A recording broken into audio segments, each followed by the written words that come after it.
इंतज़ार नहीं हुआ ना तुमसे? अरे वो तुमने कहा था ना कि कोई ज़रूरी बात है तो इंतज़ार नहीं हो रहा था मुझसे। देखो हाँ बिल्कुल ये ज़रूरी बात है, मगर ऐसा कुछ भी नहीं है जैसा तुम सोच रहे हो, ठीक है? तो प्लीज़। अच्छा बस ठीक है, फिक्र करने की ज़रूरत नहीं है।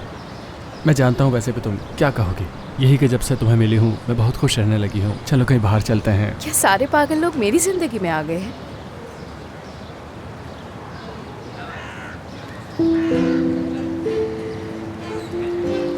वैसे इस जगह बहुत रश होता है जब क्लासेस चल रही होती हैं। ये बहुत खूबसूरत है।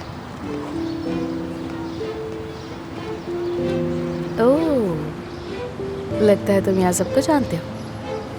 क्योंकि मैं क्लास में बहुत कम ही होता हूँ।